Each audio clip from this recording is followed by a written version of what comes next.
ਇਹ mall concept ਸੀਗਾ। ਹੁਣ ਇਹਦੇ ਆਪਾਂ 3 ਟਾਈਪ ਦੇ ਨਿਊਮੈਰੀਕਲ ਕਰਨੇ ਆ ਮੇਨ। ਜਿਹੜੇ ਟਾਈਪ 1 ਹੈਗੀ ਆ ਨੰਬਰ ਆਫ ਮੋਲਸ, ਕਿ ਤੁਸੀਂ ਨੰਬਰ ਆਫ ਮੋਲਸ ਕੱਢਣੇ ਹੋਣਗੇ ਕਿ ਕਿਸੇ ਮਾਸ ਦੇ ਵਿੱਚ ਕਿੰਨੇ ਹੁੰਦੇ ਆ। ਵੀ ਐਕਸ ਗ੍ਰਾਮ ਆ, ਮੰਨ ਲਓ ਵੀ ਕਿੰਨਾ ਮਰਜ਼ੀ ਗ੍ਰਾਮ ਦਿੱਤਾ ਤੁਹਾਨੂੰ ਕਿਸੇ ਵੀ ਚੀਜ਼ ਦਾ, ਉਹਦੇ ਵਿੱਚ ਨੰਬਰ ਆਫ ਮੋਲਸ ਫਾਈਂਡ ਕਰਨੇ ਆ। ਠੀਕ ਹੈ, ਤਾਂ ਨੰਬਰ ਆਫ ਮੋਲਸ ਫਾਈਂਡ ਕਰਨ ਦਾ ਫਾਰਮੂਲਾ ਕੀ ਹੁੰਦਾ, given mass divided by atomic mass. ਜੇ ਐਟਮ ਹੈ ਅਤੇ ਜੇ ਤੁਹਾਡੇ ਕੋਲ ਮੋਲੀਕਿਊਲ ਹੈ ਤਾਂ ਮੋਲੀਕਿਊਲਰ ਮਾਸ ਆ ਗਿਆ। ਠੀਕ ਹੈ, ਹੁਣ ਜਿਵੇਂ ਆਪਣੇ ਕੋਲ ਪਹਿਲਾਂ ਹੈਗਾ ਕਿ ਤੁਸੀਂ ਕੈਲਕੂਲੇਟ ਕਰਨਾ, calculate the number of moles in 2.3 gram of sodium. 2.3 gram ਹੈ, ਇੰਨੇ ਗ੍ਰਾਮ ਦੇ ਵਿੱਚ ਕਿੰਨੇ ਮੋਲਸ ਹੋਣਗੇ ਸੋਡੀਅਮ ਦੇ। ਹੁਣ ਦੇਖੋ ਤੁਹਾਨੂੰ ਪਤਾ ਹੈ ਕਿ 1 ਸੋਡੀਅਮ ਕੀ ਐਟਮ ਹੈ, ਤਾਂ 1 ਮੋਲ ਆਫ ਸੋਡੀਅਮ ਕਿਹਦੇ ਇਕੁਅਲ ਹੋਊਗਾ, ਉਹਦੇ ਗ੍ਰਾਮ ਅਟੋਮਿਕ ਮਾਸ ਦੇ। ਅਤੇ ਗ੍ਰਾਮ ਅਟੋਮਿਕ ਮਾਸ ਕੀ ਹੁੰਦਾ, ਸਿੰਪਲੀ ਅਟੋਮਿਕ ਮਾਸ ਦੇ ਨਾਲ ਆਪਾਂ ਗ੍ਰਾਮ ਲਾਉਣਾ ਹੁੰਦਾ, that is equal to 23 gram. ਜਾਂ ਇਹ ਕਹਿ ਲਈਏ ਕਿ 23 gram is equal to 1 mole. ਜੇ ਤੁਸੀਂ ਹੈਗਾ 23 ਗ੍ਰਾਮ ਦੇ ਵਿੱਚ ਕਿੰਨੇ ਹੋਣਗੇ, ਇਕੁਅਲ ਟੂ 1 ਮੋਲ, ਅਤੇ 1 ਗ੍ਰਾਮ ਦੇ ਵਿੱਚ ਕਿੰਨੇ ਹੋਣਗੇ 1/23, ਅਤੇ 2.3 ਦੇ ਵਿੱਚ ਕਿੰਨੇ ਹੋਣਗੇ 2.3/23। ਠੀਕ ਹੈ, ਤਾਂ ਇਹ ਕਿੰਨੇ ਆ ਗਏ ਤੁਹਾਡੇ ਕੋਲ 0.1 ਆਨਸਰ ਆ ਜਾਏਗਾ। ਠੀਕ ਹੈ, ਤਾਂ ਇਹ ਹੋ ਗਿਆ ਯੂਨਿਟਰੀ ਮੈਥਡ। ਇਹਨੂੰ ਜੇ ਤੁਸੀਂ ਗਿਵਨ ਮਾਸ ਬਾਏ ਅਟੋਮਿਕ ਮਾਸ ਨਾਲ ਕਰ ਲਓਗੇ ਤਾਂ ਵੀ ਸੇਮ ਹੀ ਆ ਜਾਏਗਾ।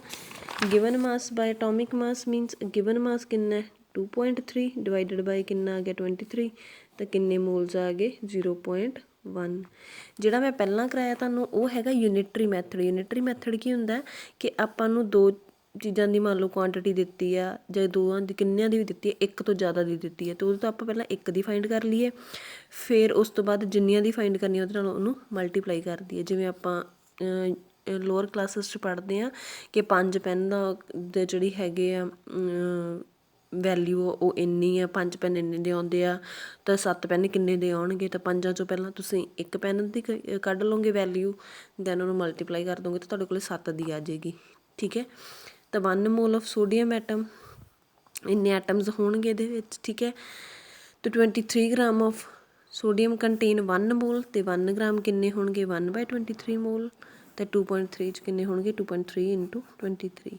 ਜੇ ਤੁਹਾਨੂੰ ਫਾਰਮੂਲਾ ਨਹੀਂ ਯਾਦ ਰਹਿੰਦਾ ਤਾਂ ਤੁਸੀਂ ਯੂਨਿਟਰੀ ਮੈਥਡ ਅਪਲਾਈ ਕਰ ਸਕਦੇ ਹੋ। ਜੇ ਤੁਹਾਨੂੰ ਫਾਰਮੂਲਾ ਯਾਦ ਰਹਿੰਦਾ ਦੈਨ ਓਕੇ, ਫਿਰ ਤੁਸੀਂ ਫਾਰਮੂਲੇ ਦੇ ਨਾਲ ਹੀ ਕਰੋਗੇ। ਠੀਕ ਹੈ,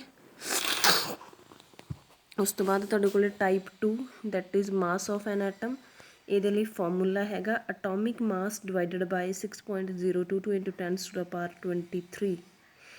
ਹੁਣ ਮਾਸ ਇੱਕ ਐਟਮ ਦਾ ਕੱਢਣਾ ਤਾਂ ਇਹ ਆ ਜਾਊਗਾ, ਅਤੇ ਜ਼ਿਆਦਾ ਦਾ ਕੱਢਣਾ ਹੋਊਗਾ ਤਾਂ ਇੱਥੇ ਮਲਟੀਪਲਾਈ ਹੋ ਜੂਗੀ ਗੱਲ। ਠੀਕ ਹੈ, ਤਾਂ ਕੈਲਕੂਲੇਟ ਦਾ mass of 1 atom of C14।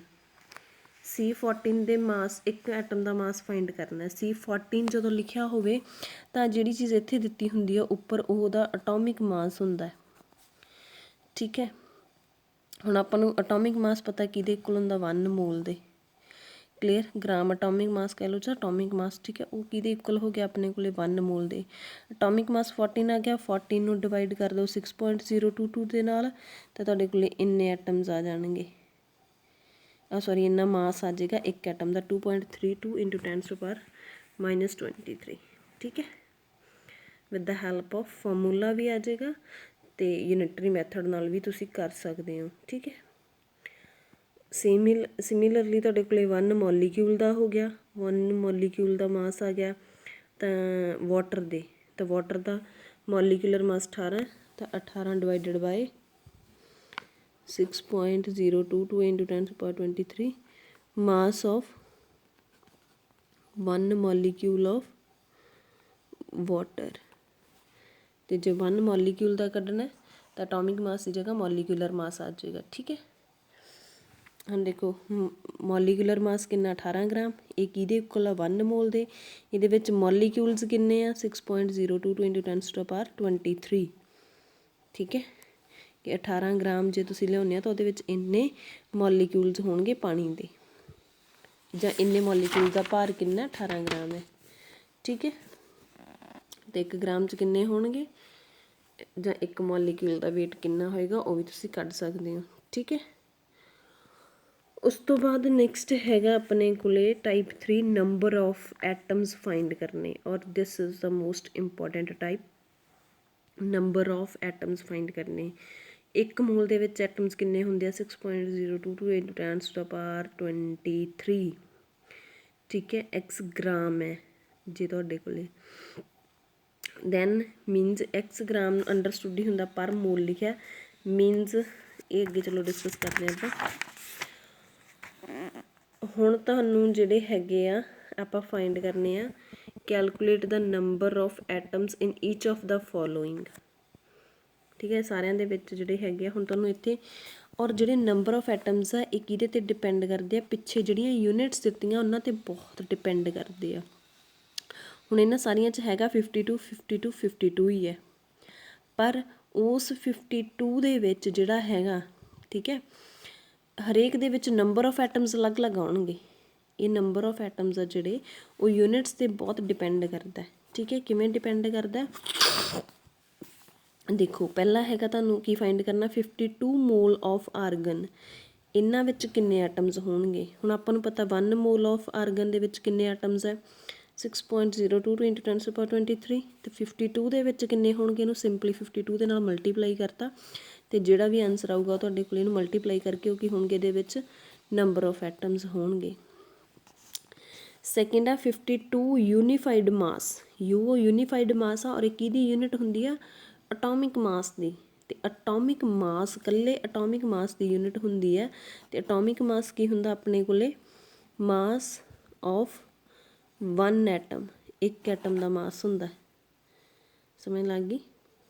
ਤਾਂ ਹੀਲੀਅਮ ਦਾ ਅਟੋਮਿਕ ਮਾਸ ਕਿੰਨਾ ਹੁੰਦਾ 4U, ਤਾਂ 4U ਵਿੱਚ ਕਿੰਨੇ ਐਟਮਸ ਹੋ ਗਏ, ਮੀਨਸ ਇੱਕ ਐਟਮ ਹੋ ਗਿਆ। ਜੇ ਇੱਕ ਐਟਮ ਦਾ ਮਾਸ ਹੁੰਦਾ ਆਪਣੇ ਕੋਲੇ U, ਮੀਨਸ ਕੀ ਹੈ ਇਹ ਯੂਨਿਟ ਕਾਹਦਾ ਹੈਗਾ ਅਟੋਮਿਕ ਮਾਸ ਦਾ, ਅਤੇ atomic mass is mass of 1 atom, ਇੱਕ ਐਟਮ ਦਾ ਮਾਸ ਹੈ ਇਹ।